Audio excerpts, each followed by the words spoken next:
مالک ارض و سما کا لا تعداد مرتبہ شکر ہے جس نے ہمیں آج پھر اپنے گھر تک پہنچنے کی توفیق عطا فرمائی۔ خدا بزرگ و برتر جل جلالہ کی بارگاہ ناز میں یہی التجا ہے کہ رب ذوالجلال ہمیں زندگی کی آخری سانس تک مسجد میں آتے رہنے کی توفیق عطا فرمائی رکھے۔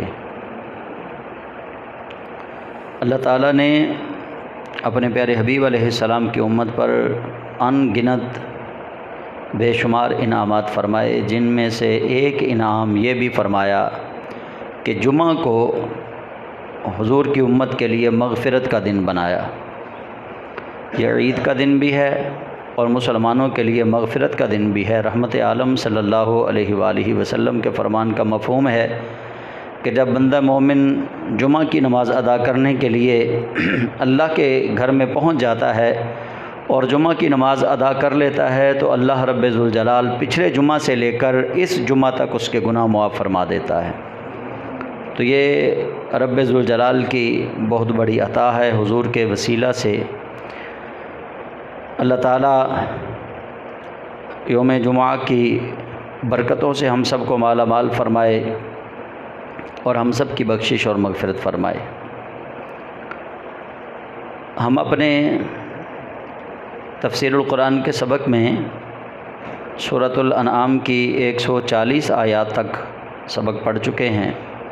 انشاءاللہ العزیز آج آیت نمبر 141 سے اپنے سبق کا آغاز کریں گے۔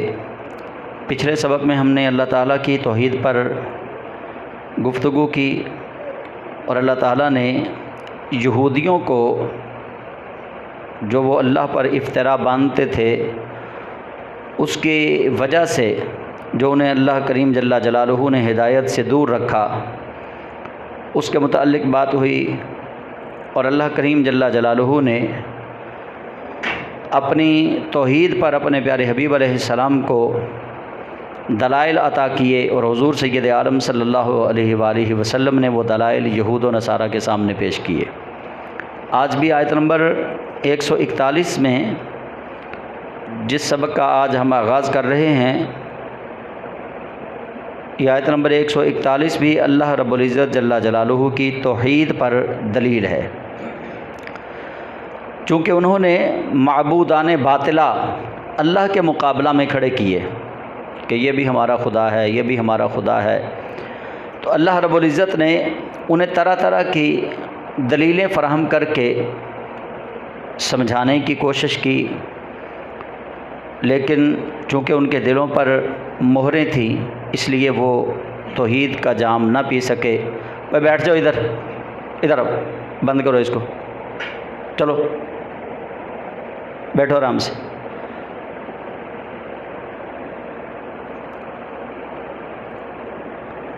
ان کی قسمت میں چونکہ تالا بندی ہو چکی تھی اس لیے وہ اس بات کو نہ سمجھ سکے، اور وہ اللہ کی توحید کے دلائل سامنے آنے کے باوجود وہ خدائے بزرگ و برتر جل جلالہ کی توحید پر ایمان نہ لا سکے، رسالت مآب صلی اللہ علیہ وآلہ وسلم کی رسالت پر بھی ایمان نہ لا سکے۔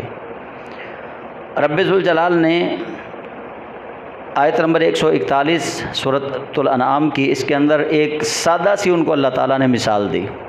فرمایا وَهُوَ الَّذِي أَنشَأَ جَنَّاتٍ مَّعْرُوشَاتٍ وَغَيْرَ مَعْرُوشَاتٍ۔ تم جانتے ہو کہ اللہ کون ہے؟ فرمایا اللہ وہ ہے جس نے تمہارے لیے بیلوں والے باغ پیدا کیے اور درختوں والے باغ پیدا کیے۔ یہ بالکل عمومی مثال ہے جو زمین پر بسنے والوں کے لیے ان کے کھانے پینے کی اشیاء سے دی گئی۔ بیلوں والے اور بغیر بیلوں کے، یعنی درختوں والے، تنوں والے، دو طرح کے اللہ کریم جل جلالہ فرماتا ہے کہ یہ کون ہے؟ یہ وہی اللہ ہے جس نے تمہارے لیے بیلوں والے اور بغیر بیلوں کے تنوں والے درخت باغ تمہارے لیے پیدا کیے۔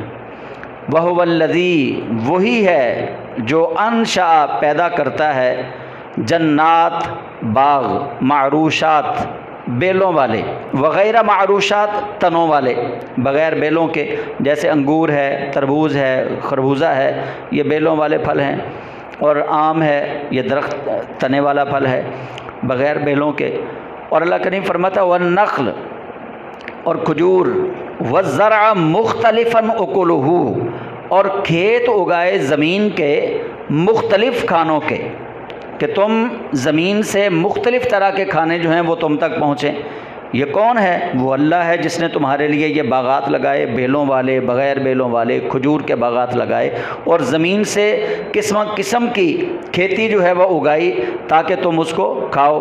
والزیتون، اور زیتون اگائے، والرمان، اور انار اگائے، متشابہم وغیر متشابہ، ایک دوسرے سے ملتے جلتے پھل اور ایک دوسرے سے نہ ملتے جلتے پھل، یعنی ایک جیسے پھل اور مختلف پھل۔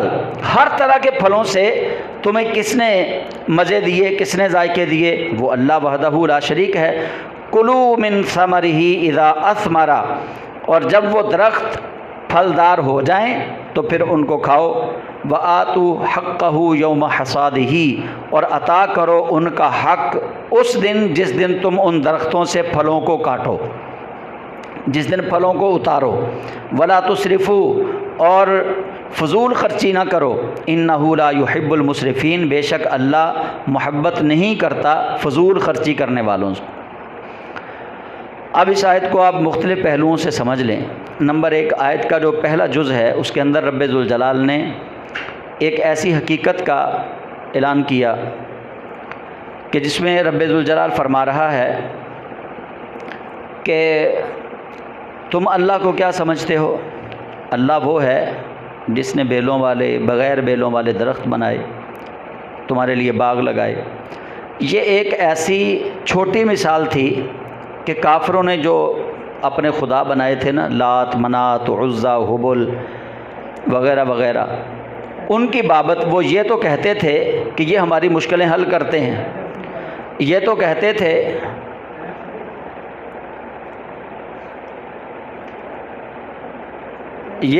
تھے کہ یہ ہمیں شفا دیتے ہیں۔ وہ بتوں کے متعلق یہ تو کہتے تھے کہ یہ ہمیں روزی دیتے ہیں، لیکن کفار و مشرکین میں کبھی یہ حوصلہ نہیں پڑا، اور آج تک لاکھوں سال گزرنے کے باوجود کبھی کسی مشرک نے یہ دعویٰ نہیں کیا کہ اللہ کے سوا کوئی ہے جو باغ اگاتا ہے، اللہ کے سوا کوئی ہے جو سورج نکالتا ہے، اللہ کے سوا کوئی ہے جو چاند نکالتا ہے۔ کبھی کسی نے یہ دعویٰ نہیں کیا کہ زمین سے جو کھیتی اگتی ہے، کبھی کسی نے دعویٰ نہیں کیا کہ یہ لات نے اگائی ہے، منات نے اگائی ہے، حبل نے اگائی ہے۔ وہ اس دعویٰ سے عاجز تھے، تو رب ذوالجلال نے انہیں ان کی زبان میں سمجھانے کے لیے یہ دلیل فراہم کی۔ اللہ کریم نے فرمایا کہ وہ اللہ ہی ہے جو تمہارے لیے بیلوں والے پھل لگاتا ہے، جو تمہارے لیے درختوں والے پھل لگاتا ہے، وہ اللہ ہی ہے جو تمہارے لیے زمین سے مختلف اقسام کی کھیتی اگاتا ہے، وہ اللہ ہی ہے جس نے زیتون تمہارے لیے زمین سے اگایا، انار تمہارے لیے زمین سے اگایا، وہ اللہ ہی ہے جو ایک دوسرے پھل کے متشابہ پھل اور مختلف پھل تمہارے لیے بناتا ہے، وہ اللہ ہی ہے۔ پھر آخر پہ اللہ کریم جل جلالہ فرماتا ہے کلوا من ثمرہ اذا اثمر، اور درختوں کے پھلوں سے کھاؤ جب وہ پک جائیں، پھلدار بن جائیں۔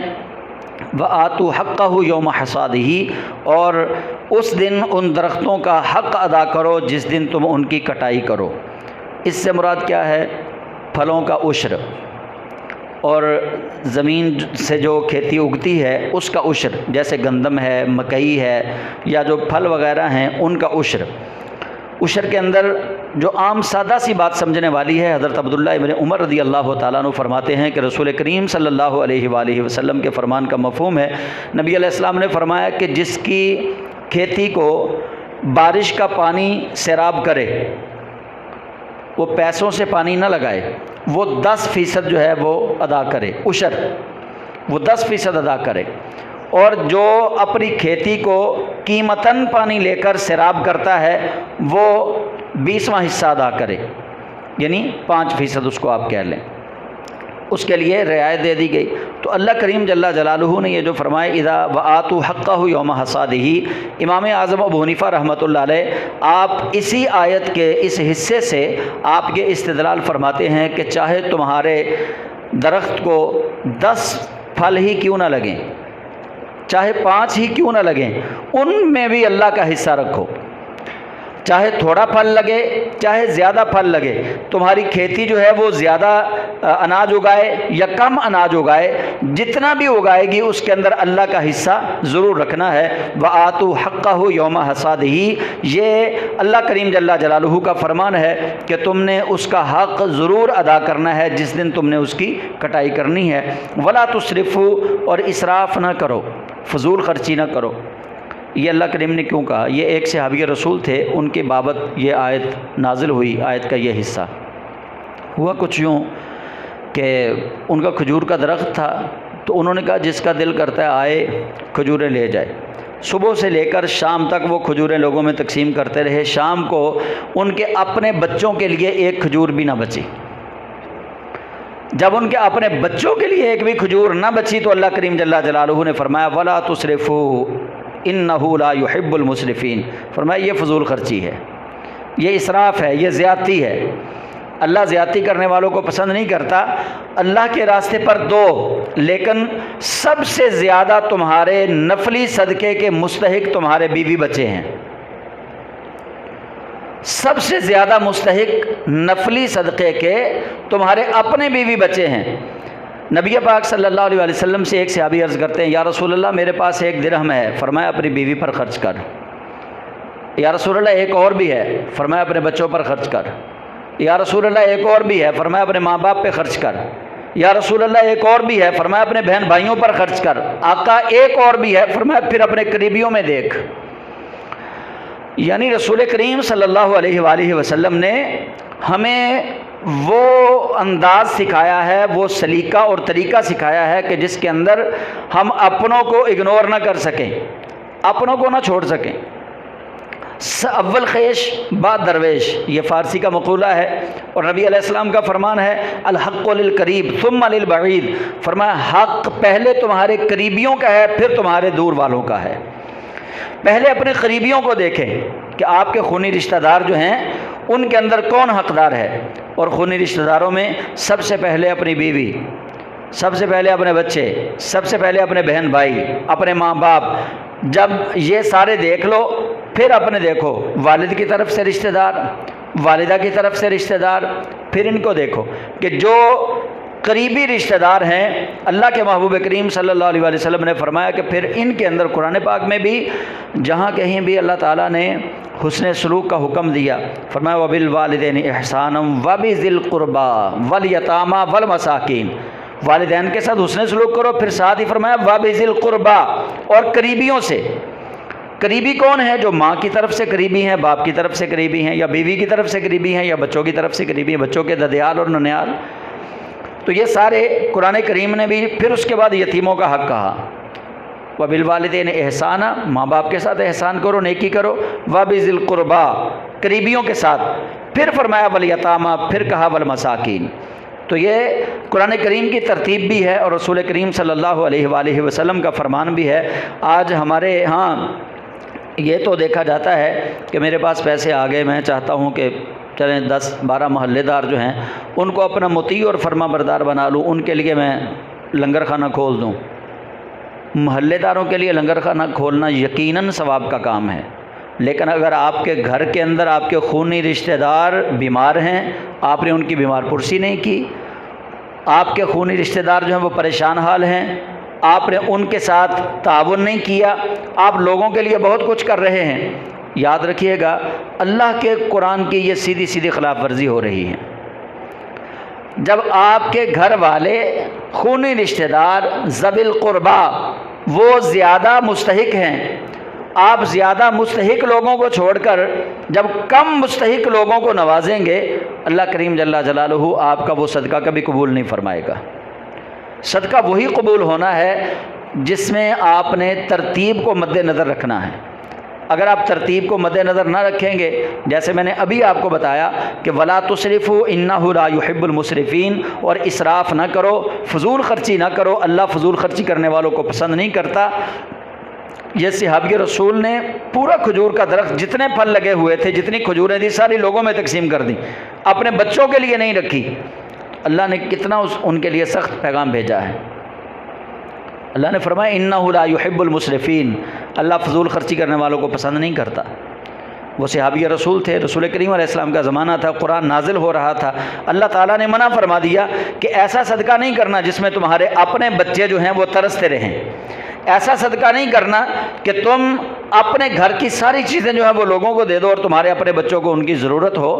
ہاں، وہ حضرت ابوبکر صدیق رضی اللہ تعالیٰ عنہ کا خاصہ تھا، لوگ ان کی نقل کرنے کی کوشش کرتے ہیں، لیکن اب وہ زمانہ نہیں ہے، اور رسول کریم صلی اللہ علیہ وآلہ وسلم نے تو ان سے بھی پوچھا تھا،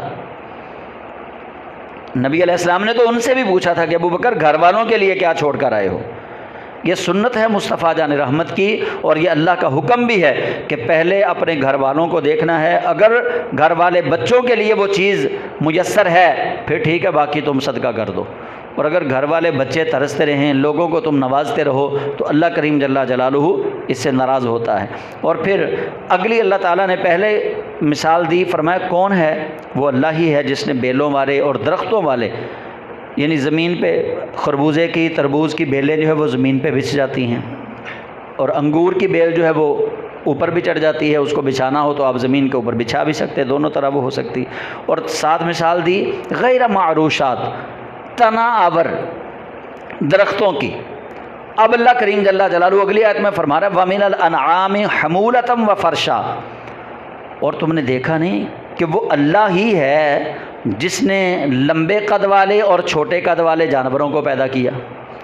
وہ اللہ ہی ہے، یہ لات نہیں ہے، حبل نہیں ہے، منات نہیں ہے، عزا نہیں ہے جن کی تم پوجا کرتے ہو، انہوں نے پیدا نہیں کیا ان کو، یہ اللہ ہی ہے جس نے بیلوں والے بغیر بیلوں والے، تناور اور زمین پہ بچھنے والے باغات پیدا کیے، اور یہ اللہ ہی ہے جس نے قد آور اور قطع قد چھوٹے قد والے جانور پیدا کیے۔ کلوا مما رزقکم اللہ، اور کھاؤ اس میں سے جو اللہ نے تمہیں رزق عطا کیا ہے، ولا تتبعوا خطوات الشیطان، اور شیطان کے قدموں کی پیروی نہ کرو، شیطان کے پیچھے نہ چلو، انہ لکم عدو مبین، بے شک وہ تمہارا کھلم کھلا دشمن ہے۔ شیطان کی یہاں پیروی کیسے ہوگی؟ شیطان کی پیروی ایسے ہی ہے کہ شیطان کبھی تمہیں کہے گا کہ کوئی نہیں، تمہارے اپنے بچے وہ تمہارے ساتھ اچھا سلوک نہیں کرتے، تمہاری بیوی تمہارے سامنے بولتی ہے، تمہارے بچے جو ہیں وہ تمہارے سامنے بولتے ہیں، تو تم ان کو نہ دو۔ یہ بھی شیطان کی پیروی ہے کہ حقدار کو اس کا حق نہ دیا جائے۔ بہت سارے ایسے مسائل آتے ہیں، بہت سارے ایسے کیسز ہیں کہ باپ عدالت میں چلا جاتا ہے کہ یہ میرا بیٹا نافرمان ہے۔ کیا قرآن کریم میں کوئی آیت کبھی آپ نے پڑھی؟ بیٹے کا نافرمان ہونا بیٹے کو حق وراثت سے محروم نہیں کرتا۔ اگر بیٹا نافرمان ہو بھی جائے، ہونا نہیں چاہیے، لیکن وراثت کے حق سے اس کو محروم نہیں کرتا۔ کیوں کہ رب ذوالجلال نے جس بچے کو تمہاری کوکھ سے پیدا کیا ہے، اللہ وحدہ لا شریک نے اس کا حق بھی تمہارے ذمہ لکھا ہے۔ اس کا نافرمان ہونا وراثت سے محرومی نہیں بنتا، ہاں اس کی اللہ کے نزدیک سزا ہے، آپ اس کو سزا دے سکتے ہیں، اس کو چھوڑ دیں، اس سے رشتہ ختم کر دیں، سزا دے دیں اس کو، لیکن وراثت سے اس کو آپ آق نہیں کر سکتے۔ جیسے یہ آق نامہ لکھوایا جاتا ہے تو یہ آق نامہ شرعی نہیں ہے۔ شرعاً کوئی بھی باپ اپنی اولاد کو حق وراثت سے محروم نہیں کر سکتا۔ تو اللہ کریم فرماتا ہے وَلَا تَتَّبِعُوا خُطُوَاتِ الشَّیطان، اور شیطان کے قدموں کی پیروی نہ کرو، یعنی شیطان کے پیچھے نہ چلو، کیونکہ وہ تو تمہارا کھلم کھلا دشمن ہے۔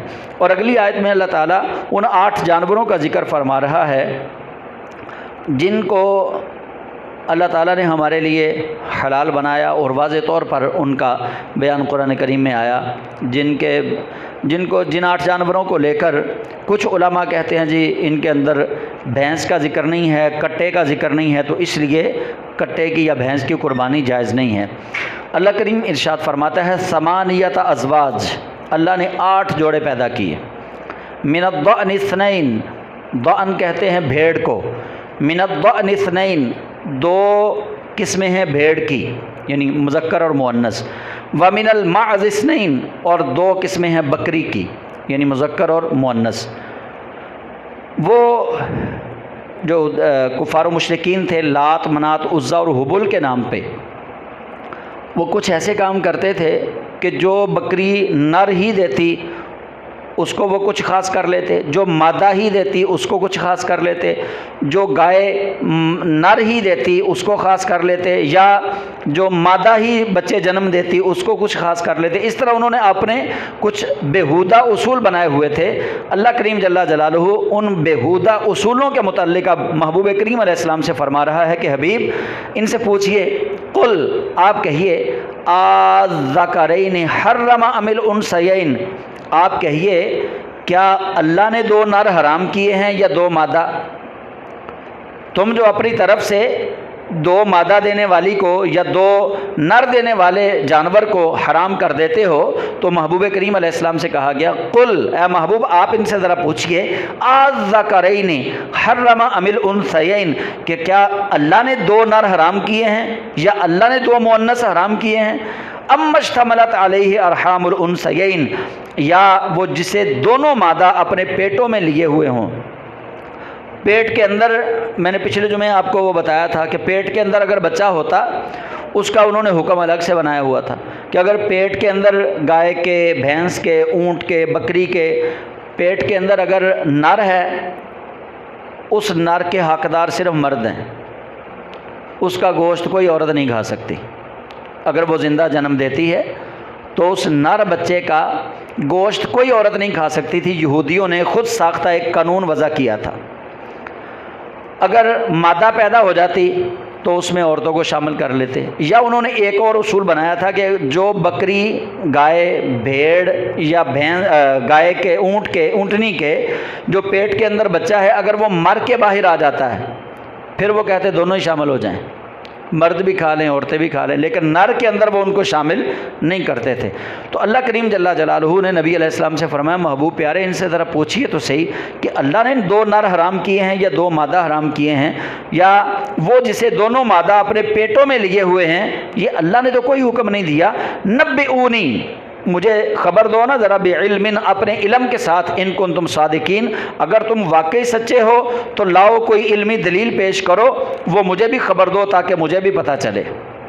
اللہ نے تو کوئی حکم نہیں دیا، یعنی رسول کریم صلی اللہ علیہ وآلہ وسلم کو اللہ رب ذوالجلال ان سے علمی دلیل طلب کرنے کے لیے حکم ارشاد فرما رہا ہے کہ محبوب وہ جو انہوں نے اپنے اصول وضع کیے ہیں، نر کے لیے اور ہے، مادہ کے لیے اور ہے، جو پیٹ کے اندر بچہ مر جائے اس کے لیے انہوں نے اصول علیحدہ سے بنایا ہے، اے محبوب آپ ان سے کہیے کہ نبئونی بعلم، لاؤ پھر مجھے کوئی علمی دلیل دو، علمی خبر دو، ان کنتم صادقین، اگر تم اپنے دعوے میں سچے ہو۔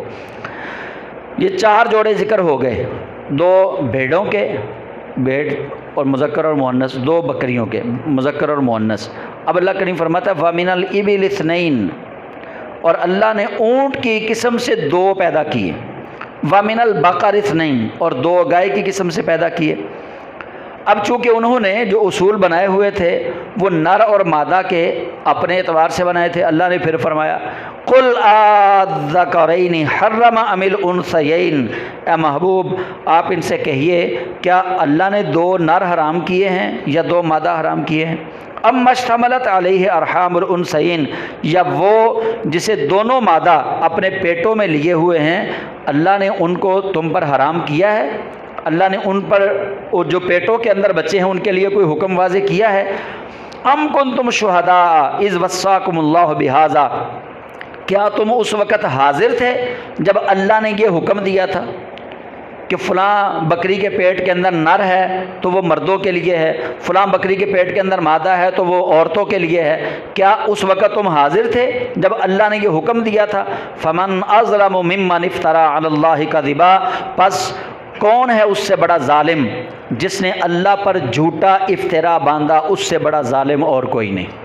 یعنی وہ جو انہوں نے اصول بنائے ہوئے تھے نر جانوروں کے لیے، مادہ جانوروں کے لیے، یا جانور کے پیٹ کے اندر جو بچہ فوت ہو جاتا تھا اس کے لیے، یہ ان اصولوں کو اللہ کریم ارشاد فرما رہا ہے کہ انہوں نے یہ اللہ پر ظلم کیا، جھوٹا افطرا باندھا۔ اللہ کریم نے ایسا کوئی حکم نہیں دیا تھا۔ لیضل الناس بغیر علم، انہوں نے یہ افطرا کیوں باندھا؟ فمن اظلم ممن افترى علی اللہ کذبا، اور اس سے بڑا ظالم اور کون ہوگا جو اللہ پر افطرا پردازی کرے گا۔ کیوں کرے گا وہ؟ انہوں نے یہ سارا کام کیوں کیا تھا؟ لیضل الناس بغیر علم، تاکہ وہ بغیر علم کے لوگوں کو گمراہ کر سکیں۔ جن لوگوں کے پاس علم نہیں نہ ہوتا ان کو آپ ایسی کوئی نہ کوئی کہانی سنا دیں، کوئی ایسی عقلی دلیل دے دیں، وہ آپ کی عقلی دلیل کے اندر پھنس جائیں گے، چونکہ ان کے پاس علم نہیں ہے۔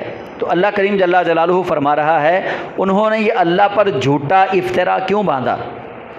پہلے انہوں نے کہا جی ہم تو اللہ کی بڑی لاڈلی قوم ہیں، یہودیوں نے کہا۔ پھر انہوں نے کہا جی اللہ نے ہم پہ حرام کیا ہی کچھ نہیں۔ پھر انہوں نے کہا جی اللہ ہمیں موت نہیں دے گا، اگر دے گا بھی تو چند لمحوں کے لیے۔ پھر انہوں نے کہا کہ آخرت ہمارے لیے نہیں ہے، آخرت تو گناہ گار لوگوں کے لیے ہے۔ وہ انہوں نے اللہ پر اتنے افطرا باندھے، اتنے بہتان لگائے کہ اللہ کریم جل جلالہ فرماتا ہے کہ یہ افطرا باندھنے والے جو ہیں جھوٹا اللہ پر، یہ صرف اس لیے ایسا کر رہے ہیں لیضل الناس بغیر علم، تاکہ وہ بغیر علم کے لوگوں کو گمراہ کریں۔ یعنی جن لوگوں کے پاس علم نہیں ہے ان کو وہ ایسے اٹکل پچو باتیں سنا کر ان کو گمراہ کر سکیں۔ ان اللہ لا یہدی القوم الظالمین، بے شک اللہ ظالموں کی قوم کو ہدایت نہیں دیتا۔ اور جیسا میں نے پچھلے جمعہ کے سبق کے اندر بھی بتایا کہ قرآن کریم میں سب سے بڑا ظالم مشرک کو کہا گیا ہے کہ مشرک سب سے بڑا ظالم ہے۔ تو یہ مشرک لوگ ہی تھے جو یہ کام کرتے تھے کہ اللہ تعالیٰ کی طرف مختلف طرح کے الزامات لگاتے، اللہ کے لیے بہت ساری ایسی باتیں اپنی طرف سے یہ گھڑ لیتے۔ تو نبی پاک صاحب رولاک صلی اللہ علیہ وآلہ وسلم کو رب ذوالجلال نے ارشاد فرمایا قل لا اجد فیما اوحی الی محرما علی طاعم یطعمه الا ان یکون میتۃ او دما مسفوحا او لحم خنزیر فانہ رجس او فسقا اہل لغیر اللہ بہ۔ محبوب آپ ان کو کہیے کہ یہ تم نے جانور حرام اور حلال اپنی مرضی سے بنا لیے ہیں۔ کبھی کہتے ہو کہ بکری کے پیٹ کے اندر اگر نر ہے تو وہ مردوں کے لیے ہے، خواتین نہیں کھا سکتی۔ کبھی کہتے ہو جو مردہ بچہ پیدا ہوا اس کو دونوں کھا سکتے ہیں۔ کبھی کہتے ہو کہ مادہ پیدا ہوا تو عورتیں اس کے اندر شامل ہوں گی۔ اللہ کریم نے فرمایا قل، اے محبوب آپ فرمائیے، آپ کہیے لا اجد فیما اوحی الی محرما، کہ جو اللہ کی طرف سے مجھ پر وحی نازل ہوتی ہے اس میں نے تو ان کا حرام ہونا نہیں پایا۔ اللہ نے جو حرام اور حلال کا حکم دینا تھا وہ محبوب کے ذریعے ہی امت کو دینا تھا۔ تو اللہ کریم فرماتا ہے کہ محبوب آپ ان کو کہیے کہ میری طرف جو وحی کی گئی ہے میں اس میں کسی کھانے والی پر ان چیزوں کے سوا اور کوئی چیز حرام نہیں پاتا۔ ان چیزوں کے سوا وہ کون کون سی چیزیں ہیں؟ حضور کو اللہ فرما رہا ہے محبوب آپ ان کو کہیے کہ جو اللہ نے مجھ پہ وحی نازل کی اس کے اندر تو چند چیزیں ہیں جن کو اللہ نے حرام کیا ہے۔ یہ تو تم نے خود ہی کبھی اونٹ کے بارے میں اپنا نظریہ بنا لیا، کبھی گائے کے بارے میں اپنا نظریہ بنا لیا، کبھی بکری کے بارے میں اپنا نظریہ بنا لیا، کبھی بھیڑ کے بارے میں اپنا نظریہ بنا لیا۔ یہ سارے نظریات تمہارے باطل ہیں۔ میں نے جو اللہ کی طرف سے وحی آئی ہے اس کے اندر جن چیزوں کو اللہ نے حرام کیا ہے وہ ہے ان یکون میتۃ، مردار کو اللہ نے حرام کیا ہے، او دما مسفوحا، اور بہتے ہوئے خون کو اللہ نے حرام کیا ہے، او لحم خنزیر، اور خنزیر کے گوشت کو اللہ نے حرام کیا ہے، فإنہ رجس، پس بے شک یہ نجس ہے، او فسقا اہل لغیر اللہ بہ، یا جو کوئی نافرمانی کے طور پر جانور کو ذبح کرتے وقت اس کے گلے پر چھری رکھ کے اللہ کا نام نہیں لیتا، غیر اللہ کا نام لیتا ہے، اس کو اللہ نے حرام کیا ہے۔ لیکن اس کے اندر ایک حلال کی صورت بھی موجود ہے۔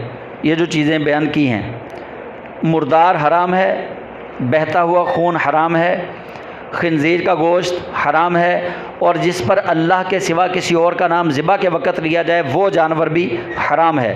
یہ چاروں چیزیں حرام ہیں۔ لیکن فمن اضطر، سو جو شخص مجبور ہوا. اب شریعت کی لوگوں کے لیے آسانیاں دیکھیے. یک طرفہ معیار نہیں رکھا گیا کہ جس چیز کو حرام کر دیا گیا بس یہ ہر حال میں حرام ہی حرام ہے، ایسا نہیں کہا گیا. فمن اضطر، پس جو شخص مجبور ہوا. شریعت نے ایک ایسی کنڈیشن بھی بتائی ہے کہ ہو سکتا ہے کہ ایک انسان کی جان جا رہی ہو اور اس کے پاس پینے کے لیے پانی نہ ہو، بلکہ ہو سکتا ہے کہ اس وقت اس کے پاس پینے کے لیے خون ہو جانور کا. اس لیے اللہ نے ہم پہ سختی نہیں کی. اللہ فرماتا ہے لا یکلف اللہ نفسا الا وسعها. اللہ نے کسی جان کو اس کی وسعت سے زیادہ تکلیف نہیں دی، ہر جان کو اس کی وسعت کے مطابق تکلیف دی ہے. ہمیں یہ بتا دیا کہ خنزیر کا گوشت حرام ہے، بہتا ہوا خون حرام ہے، مردار تمہارے اوپر حرام ہے، جس پر ذبح کے وقت اللہ کا نام نہیں لیا گیا وہ حرام ہے. فمن اضطر، لیکن جو کوئی شخص مجبور ہوا، جس کی جان جا رہی ہے، وہ اپنی جان بچانے کے لیے خنزیر کا گوشت بھی کھا سکتا ہے. جس کی جان جا رہی ہے وہ بہتا ہوا خون بھی پی سکتا ہے. جس کی جان جا رہی ہے وہ مردار بھی کھا سکتا ہے. جس کی جان جا رہی ہو اور جان بچانا اس کی فرض ہو، اس کے لیے وہ جو جانور جس پر ذبح کے وقت اللہ کا نام نہیں لیا گیا وہ ویسے تو حرام ہے، لیکن جو مجبور شخص ہے جس کو اور کچھ نہیں مل رہا، اس کی جان جا رہی ہے بھوک کی وجہ سے، وہ کھا سکتا ہے اس کو. یعنی اللہ نے ایک طرف اپنا حکم نامہ بھی سنا دیا اور ساتھ ساتھ وہ بات بھی بتا دی. فرمایا فمن اضطر، سو جو شخص مجبور ہوا، غیر باغن، وہ سرکش نہیں تھا. وہ سرکش نہیں تھا. سرکش کس کو کہتے ہیں؟ ایک بندے کے سامنے یہ مردار گوشت پڑا ہوا ہے اور وہ کہتا ہے لے میں کھانا مردہ مینوں کی ہو جائے گا، ایویں ہی حرام کر دیتا اللہ نے، میں نو کھا کے دکھانا. یہ سرکشی ہے. اللہ کہتا ہے وہ مجبور ہو، سرکش نہ ہو. غیر باغن، وہ سرکشی کرنے والا نہ ہو، ولا عادن، اور حد سے بڑھنے والا نہ ہو. حقیقی طور پر وہ مجبور ہو، وہ یہ چیزیں اگر کھا لے تو اللہ اس کو کوئی گناہ نہیں دے گا. فإن ربک غفور الرحیم، پس بے شک تمہارا رب بہت زیادہ بخشنے والا اور بہت زیادہ مہربان ہے، رحم فرمانے والا ہے. یعنی ایک طرف تو وہ چیزیں جو حرام تھی وہ بتا دی گئیں. اچھا، حرام صرف یہ 4 چیزیں نہیں ہیں جو یہاں پہ بتائی گئی ہیں کہ مردار ہے، بہتا ہوا خون ہے، خنزیر کا گوشت ہے، اور وہ جانور جس پر غیر اللہ کا نام لیا گیا، وہ یہ 4 چیزیں یہاں پہ بتائی گئی ہیں. لیکن اس سے پہلے جو سورہ مائدہ کی تفسیر میں ہم نے پڑھا، وہاں اللہ تعالیٰ فرماتا ہے حرمت علیکم المیتۃ، مردار، والدم، خون، ولحم الخنزیر، اور خنزیر کا گوشت، وما اہل بہ لغیر اللہ، اور جس پر اللہ کا نام نہ لیا گیا ہو وہ جانور بھی حرام ہے. اور پھر جس کا گلا گھٹ گیا ہو، گلا گھٹنے کی وجہ سے جو مر گیا، اور جو ضرب سے مارا گیا ہو، جو اوپر سے گر کر مرا ہو، اور جو سینگ مار کے مارا گیا ہو، جس کو درندے نے کھا لیا ہو، سوا اس کے کہ جس کو تم نے ذبح کر لیا. کہ درندے نے کسی جانور کو چیر پھاڑ کی لیکن ابھی اس کے اندر سکت باقی تھی، جان باقی تھی، کہ تم نے اس کو ذبح کر لیا. اور جو بتوں کے تھان پر ذبح کیا گیا ہو، بتوں کے لیے جو مخصوص جگہ ہوتی تھی وہاں جا کر جو ذبح کرتے تھے، اللہ فرماتا ہے وہ بھی حرام ہے. اور جوئے کے تیروں سے اپنی قسمت معلوم کرنا بھی تم پر حرام کر دیا گیا.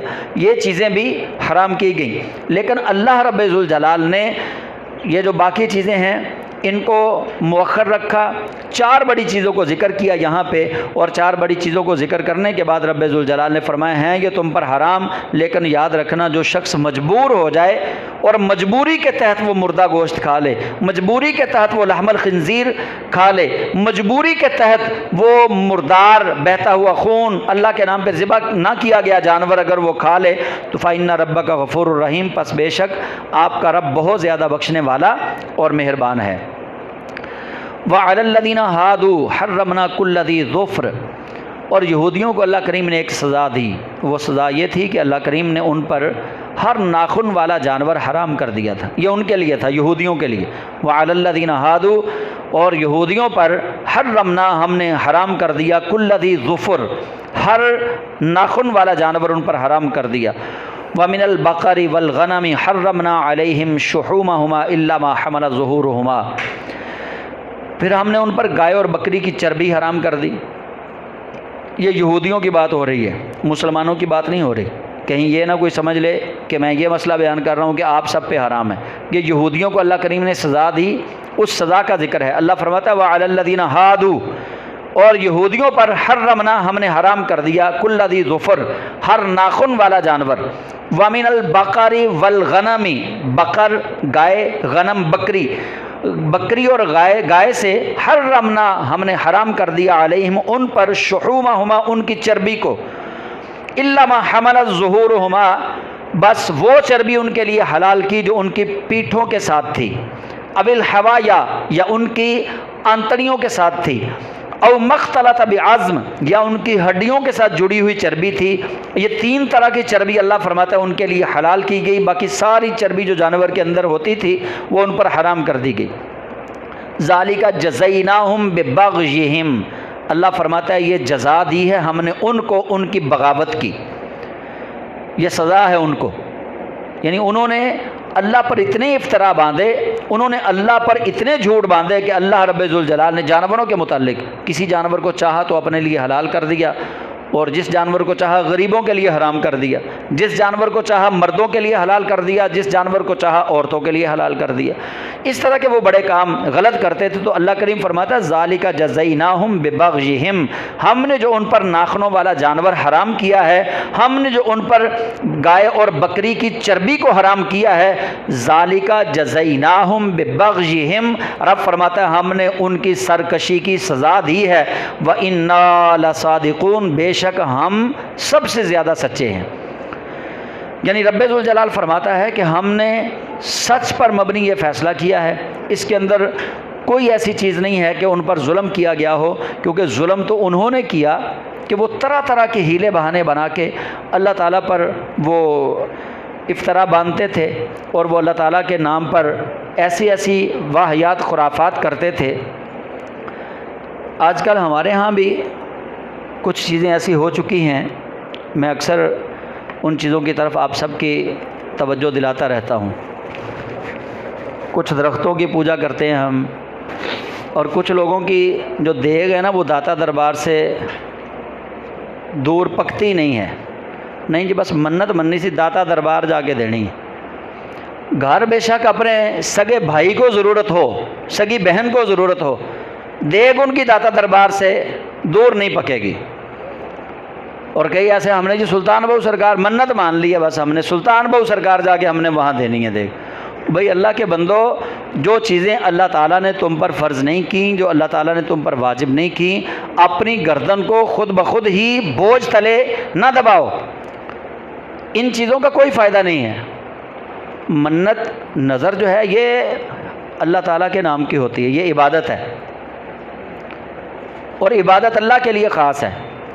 آپ نے داتا صاحب کو ثواب بھی پہنچانا ہے نا، داتا صاحب کی قبر کھول کے تو اندر آپ نے دیگ نہیں نہ پہنچانی. داتا صاحب کے لیے تو آپ نے اصالِ ثواب ہی کرنا نا، یا اللہ ثواب داتا صاحب کو پہنچ جائے. آپ نے محلے کے اندر اپنے رشتہ داروں میں پہلے دیکھ لو، پھر محلے کے اندر دیکھ لو، ادھر کسی کو کھلا دو، ثواب داتا صاحب کو پہنچ جائے گا. حضرت سلطان العارفین کو ثواب ہی آپ نے پہنچانا ہے نا، انہوں نے تو آپ کی دیکھ نہیں کھانی. اللہ کے بندو ادھر دیکھو، پہلے اپنے رشتہ داروں میں، اپنے بہن بھائیوں میں، اپنے قریبیوں میں، اپنے محلہ داروں میں، ادھر اگر کوئی ضرورت مند ہے. یہ چیزیں ہم نے بھی بنی اسرائیل والی کی ہوئی ہیں اپنی طرف سے. کوئی ننگے پیر چل کے وہاں پہ جا رہا ہے، کوئی سائیکل پہ جا رہا ہے، جناب یہ منتیں مانی ہوئی ہیں ہم نے. ایسی چیزیں نہیں ہونی چاہیے. اپنی طرف سے شریعت کے اندر جب ہم ملاوٹ کریں گے تو گویا ہم اللہ پر افطرا باندھ رہے ہیں، گویا ہم رسول کریم صلی اللہ علیہ وسلم پر بہتان باندھ رہے ہیں. اولیاء کاملین کی صحبت اور سنگت فائدہ دیتی ہے، اولیاء کاملین سے محبت فائدہ دیتی ہے، دنیا میں بھی دیتی ہے، آخرت میں بھی فائدہ دیتی ہے. اولیاء کاملین کی دعائیں آپ کے حق میں، میرے حق میں قبول ہوتی ہیں. اللہ سے اولیاء کاملین کے توسل سے دعا مانگو، اللہ قبول فرمائے گا. لیکن جب ہم اولیاء کاملین کو اللہ کے مقابلے میں کھڑا کرنے کی کوشش کریں گے، جب ہم یہ کہیں گے کہ کیوں جی وہاں جانے سے کیوں نہیں اللہ دے گا، اللہ ضرور دے گا. اللہ کسی کا پابند نہیں ہے، یہ بات یاد رکھیں. اللہ کسی ولی کا پابند نہیں، اللہ کسی نبی کا بھی پابند نہیں. اللہ تو اللہ ہے. اگر آپ نے اللہ کو پابند کرنا ہے نا کہ اللہ فلاں کا پابند ہے، پھر آپ سمجھ لیں کہ آپ ابو جہل اور ابو لہب والے عقیدے والے لوگ ہیں. اللہ نہیں کسی کا بھی پابند. اللہ کو کسی ولی کی کوئی پرواہ نہیں، اللہ کو کسی نبی کی کوئی پرواہ نہیں. ہاں اللہ کو ان سے محبت ضرور ہے، اللہ اس محبت کے پیش نظر اپنے نبیوں کی ہر دعا کو بھی قبول فرماتا ہے، اپنے ولیوں کی ہر دعا کو بھی قبول فرماتا ہے۔ اللہ مجبور نہیں ہے، یہ عقیدہ نہیں کبھی رکھنا۔ ہاں یہ اللہ کا اصول ہے کہ اللہ اپنے پیاروں کی دعا کو رد نہیں کرتا، یہ حدیث ہے۔ اللہ اپنے پیاروں کی دعا کو رد نہیں کرتا، اللہ اپنے نبیوں کی دعا کو رد نہیں کرتا، یہ بھی حدیث ہے۔ لیکن اللہ مجبور نہیں ہے، یہ بات یاد رکھ لیں۔ تو ہمیں بھی ان چیزوں کی طرف دیکھنا ہے کہ کیا ہم جو کام کر رہے ہیں ان کاموں میں کوئی ایسا کام تو نہیں ہے جو بنی اسرائیل سے ملتا جلتا ہو۔ تو اللہ کریم جل جلالہ فرماتا ہے فَإِن كَذَّبُوكَ فَقُلْ رَبُّكُمْ ذُو رَحْمَةٍ وَاسِعَةٍ۔ تو محبوب آپ ان کو یہ حکم دے دیں، ان کو بتا دیں کہ یہودیوں تم پر ناخن والے جانور حرام کر دیے گئے، تمہیں پتہ ہے؟ یہ نبی پاک صلی اللہ علیہ وسلم کے پاس جو یہودی تھے نا، ان کو جب یہ خبر ملی تو ان کی آنکھیں حیرت کے مارے پھٹ گئیں، وہ بڑے پریشان ہوئے۔ یہ تھی ایک غیب کی خبر، ان کے علم میں یہ تھا کہ محمد صلی اللہ علیہ وسلم کو نہیں پتا کہ ہمارے بڑوں کو اللہ نے کیا سزا دی تھی۔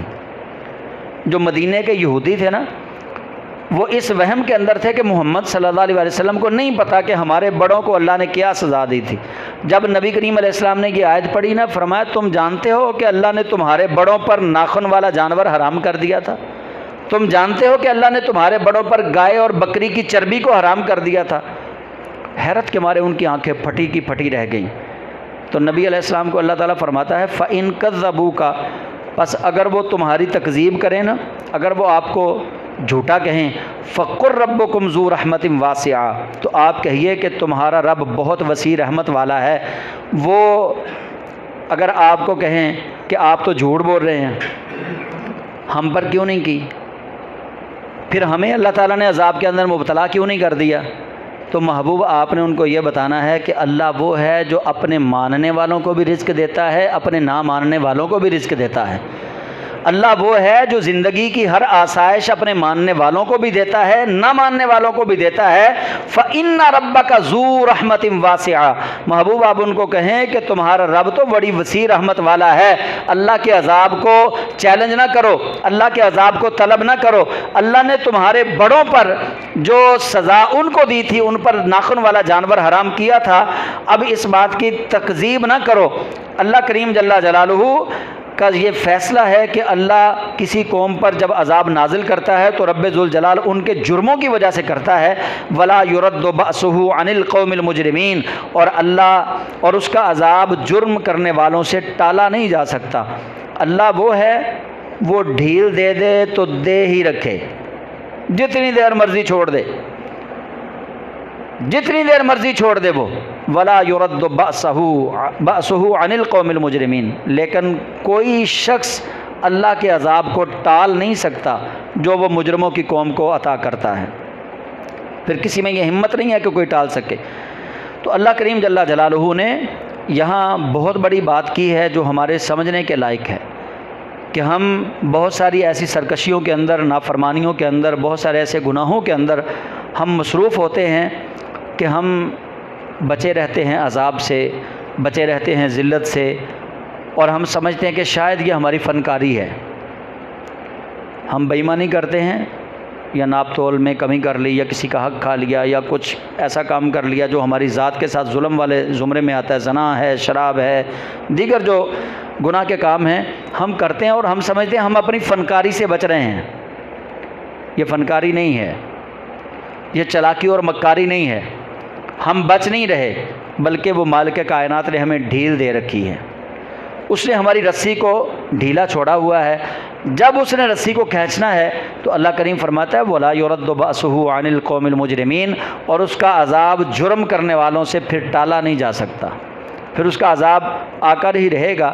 سَيَقُولُ الَّذِينَ أَشْرَكُوا لَوْ شَاءَ اللَّهُ مَا أَشْرَكْنَا وَلَا آبَاؤُنَا وَلَا حَرَّمْنَا مِنْ شَيْءٍ، اب مشرک یہ کہیں گے، پھر جب کوئی بات ان کی نہیں نہ بنیں گی، اب وہ رسول کریم علیہ السلام کو انہوں نے کہا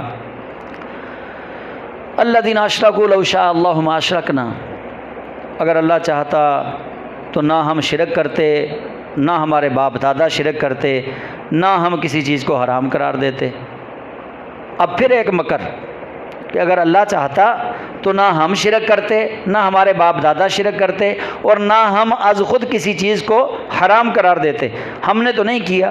کذالک کذب الذین من قبلہم حتی ذاقوا بأسنا، اے محبوب آپ ان کو بتاؤ کہ اسی طرح ان سے پہلے لوگوں نے بھی جھوٹ بولا تھا، حتی ذاقوا بأسنا، یہاں تک کہ انہوں نے ہمارا عذاب چکھا۔ انہوں نے بھی ایسے ہی کہا تھا، ان کے جو پرانے تھے آبا و اجداد، وہ بھی کہتے تھے کہ ہم نے کون سا شرک خود کیا ہے، اللہ ہمیں ہٹا دے شرک سے۔ آج کل یونیورسٹیوں کے اندر بھی ایک ایسا ملحدانہ فکر کا جو نظریہ ہے وہ عروج پکڑ رہا ہے کہ اللہ ہے نا سب سے اوپر، تو اللہ ہمیں گناہ نہ کرنے دے، اللہ بچا لے ہمیں۔ بھئی اللہ نے دونوں راستے بتا دیے ہیں، جنت کا راستہ، جہنم کا راستہ اللہ نے بتا دیا ہے، اب بچنا انسان نے خود ہے۔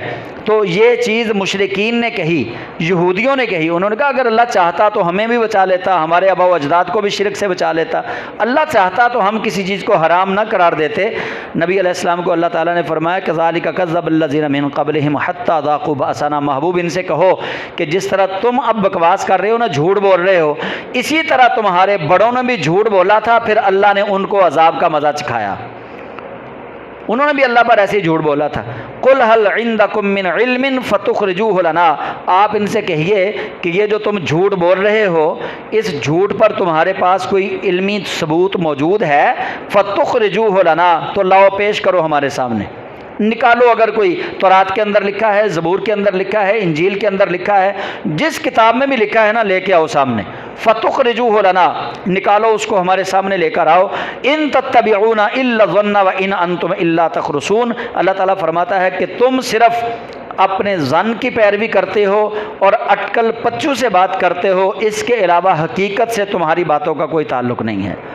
یہ یہودیوں کی مکاریاں اور عیاریاں، یہودیوں کے اللہ تعالیٰ پر جھوٹ۔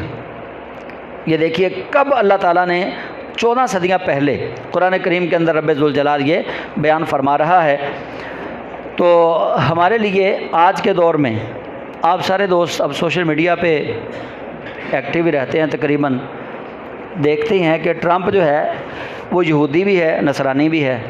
اس کے جھوٹ آپ دیکھ لیں کہ وہ کیسے جھوٹ بولتا ہے، صبح کو اور جھوٹ ہوتا ہے، دوپہر کو اور، شام کو اور، تین وقت ہے، 3 وقتوں میں وہ الگ الگ جھوٹ بولتا ہے، اور یہ ان کی فطرت کے اندر شامل ہے۔ اللہ تعالیٰ نے ان کے جھوٹے ہونے پر یہ دلیلیں دی ہیں کہ یہودی اور نصرانی اتنے جھوٹے ہیں، یہ اللہ پر بھی جھوٹ بولنے سے شرم محسوس نہیں کرتے۔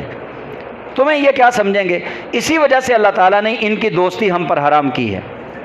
اسی لیے اللہ تعالیٰ نے ہمیں یہ کہا کہ اے ایمان والو، ان کو اپنا دوست نہیں بنانا کسی صورت بھی، یہ تمہارے دوست نہیں ہو سکتے، یہ تمہارے ساتھ کبھی وفادار نہیں ہو سکتے، کیونکہ جو اللہ وحدہ لا شریک جل جلالہ کے وفادار نہیں بنے، جس نے انہیں پیدا کیا، جس نے انہیں اپنی نعمتیں عطا کی، وہ تمہارے ساتھ کیسے وفاداری کر سکتے ہیں؟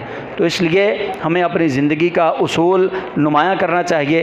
ہم مسلمان ہیں الحمدللہ، ہم رسول کریم علیہ السلام کے امتی ہیں الحمدللہ، لیکن یہود و نصارہ کی چالاکیاں، یہود و نصارہ کی مکاریاں اس لیے قرآن پاک میں بیان فرمائی گئیں، اور ان کا عذاب اس لیے قرآن پاک کے اندر درج کیا گیا، بیان کیا گیا، تاکہ ہم عبرت پکڑیں کہ ہمارے اندر کوئی ایسی خامی پیدا نہ ہو جائے جو مدینے کے یہودیوں کے اندر تھی، ہمارے اندر وہ خامی پیدا نہ ہو جائے جو مکہ کے مشرکین کے اندر تھی۔ ہمیں یہ قرآن کریم کی تفسیر سننے کے بعد، قرآن کریم کی تفسیر پڑھنے کے بعد ہمیں ان باتوں پر عمل کرنے کی کوشش کرنی ہے کہ ہمارے اندر کوئی ایسا وصف نہ پیدا ہو جائے جس وصف کا تعلق مدینے کے یہودیوں سے ہو یا مکہ کے مشرکین سے ہو۔ اللہ تعالیٰ اپنے پیارے حبیب علیہ السلام کے وسیلہ جلیلہ سے ہم سب کو باعمل مسلمان بننے کی توفیق عطا فرمائے۔ آمین۔ وآخر دعوانا ان الحمد للہ رب العالمین۔